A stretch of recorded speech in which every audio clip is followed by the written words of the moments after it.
আসসালামু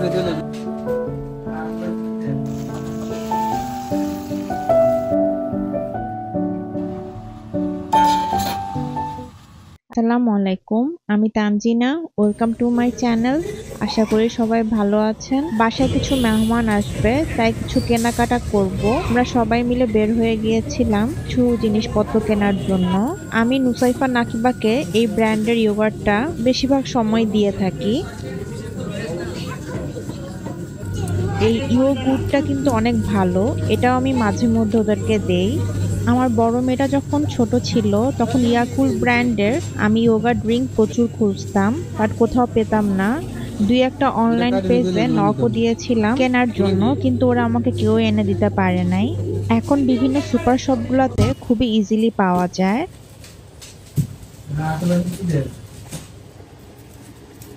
এই শক্তিদই ব্র্যান্ডটা আমি প্রথম প্রোবায়োটিক ইয়োগার্ট হিসেবে বাজারে পেয়েছি। তখন থেকে আমি নুসাইফাকে এটা খাওয়ানো শুরু করি। তারপরে এই ব্র্যান্ডটা, থাইল্যান্ডের এই ব্র্যান্ডটা আসে। আচার আর চাটনি বানানোর জন্য কিছু তেঁতুল এনেছি, বাটার আর মিষ্টি আলু এনেছি রুটি বানানোর জন্য, কিছু সসেস আর চিকেন বলও এনেছি, আর এনেছি এই টক দইটা, ডিম আর ডিশ সোপ এনেছি। এবার সবকিছু আমি ফ্রিজে রেখে দিব।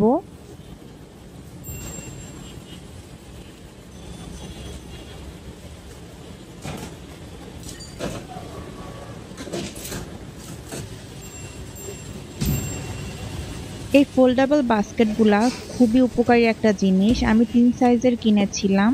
রেগুলার কাজে খুব কাজে দেয় আর জায়গাও খুব কম নেয়। যে কোনো ফল খাওয়ার আগে আমি একটু ভিজিয়ে রাখি, আর মাঝে মধ্যে লবণ আর মাঝে মধ্যে ভিনেগার দেই।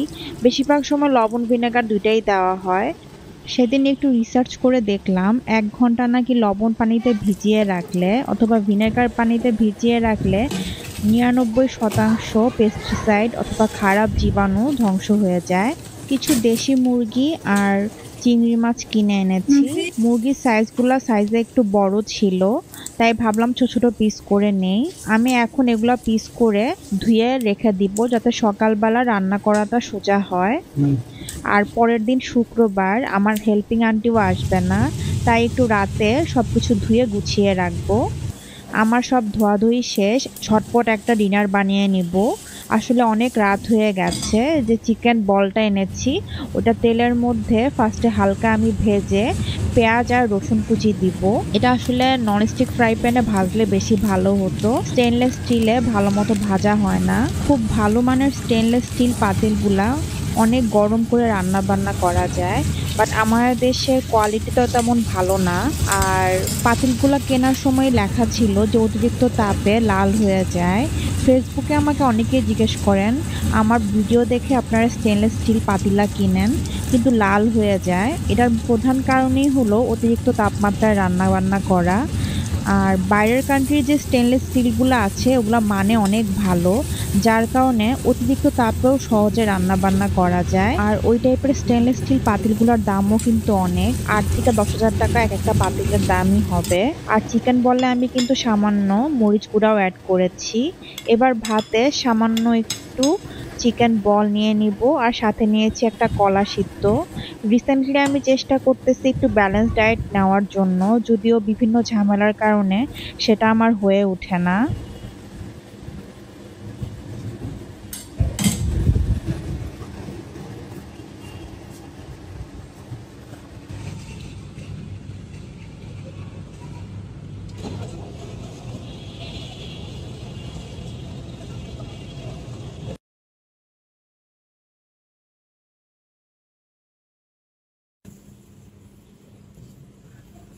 ইদানিং সকালবেলা হলেই আমার ঘুমটা ভাঙতেই চায় না, মনে হয় আরেকটু ঘুমাই আরেকটু ঘুমাই।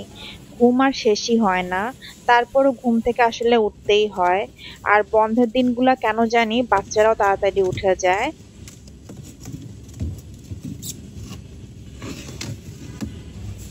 আমি আমাদের নাস্তার জন্য কয়েকটা ডিম সিদ্ধ দিয়ে নিচ্ছি।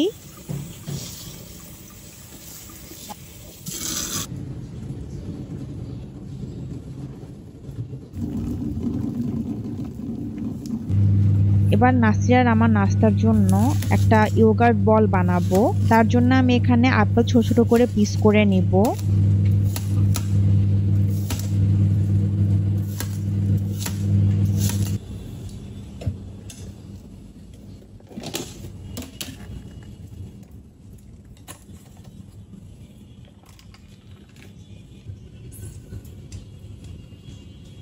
এবার বাটিতে টক দই নিয়ে নিব।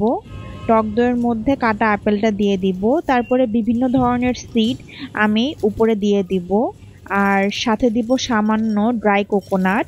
কিছুদিন আগে আমি এই ড্রাই কোকোনাটটা কিনেছি ডিসিসি মার্কেট থেকে। নর্মালি ড্রাই কোকোনাটটা সুগার কোটেড হয়, বাট এটা একদম পিওর ড্রাই কোকোনাট। তাই দেখে আর লোভ সামলাতে পারলাম না, কিনে ফেলেছিলাম। আর খেতেও এত দারুণ। আর সাথে খাবো ডিম সিদ্ধ। এই গরমে আমার এই ইয়োগার্ট বলটা খুবই ভালো লাগে। মাঝে মধ্যে আমি আম দিয়েও খেয়েছি, বাট আমের সিজন প্রায় শেষ, তাই খাওয়া হচ্ছে না এখন। আপেল দিয়েও বেশ ভালো লাগে। তবে চেষ্টা করবেন আপেল যদি দেন ঠান্ডা ঠান্ডা আপেলটা দিতে, খেতে খুব ভালো লাগে। কার্বোহাইড্রেট বাদে নাস্তা করলে আমার দিনটা খুবই স্মুথ যায় আর এনার্জেটিক যায়। চেষ্টা করি তাই কার্বোহাইড্রেটটা সকালে একদম বাদ দিয়ে প্রোটিন রিচ খাবার খেতে।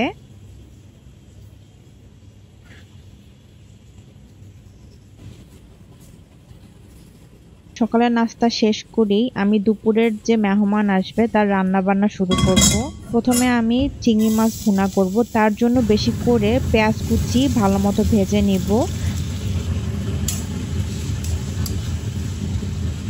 তারপরে সামান্য রসুন বাটা আর মরিচ বাটা দিয়ে দিব। এবার দিয়ে দিব লবণ আর হলুদ গুঁড়া। সবকিছু ভালো মতো কষিয়ে চিংড়ি মাছটা দিয়ে দিব।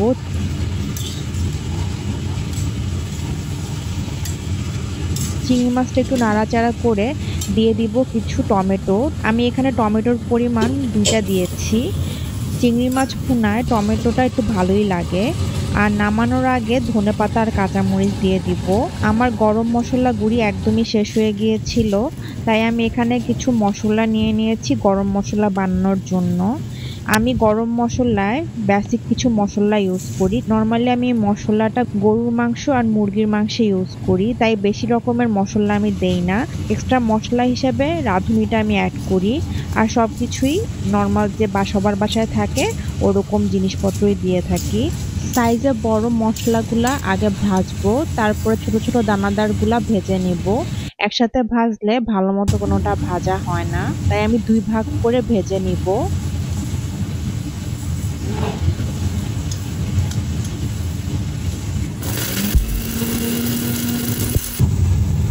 ডালটা আমি প্রেসার কুকারে সিদ্ধ করে নিয়েছি। এখন পেঁয়াজ কুচি, রসুন কুচি আর কাঁচামরিচ সামান্য ভেজে ডালটা দিয়ে দিব। প্রেসার কুকারে রান্না করার পরে আমি 2টা জলপাইও দিয়েছিলাম। এই জলপাইগুলা আমার গত বছরের।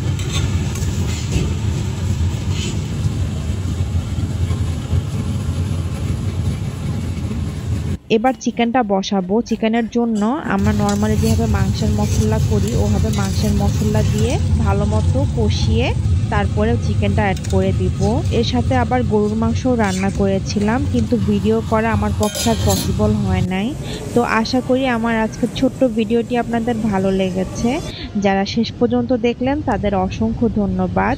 ইনশাল্লাহ সামনের বৃহস্পতিবার নিয়ে আসবো আপনাদের জন্য নতুন কোনো ভিডিও। সেই পর্যন্ত সবাই ভালো থাকবেন। আল্লাহ হাফেজ।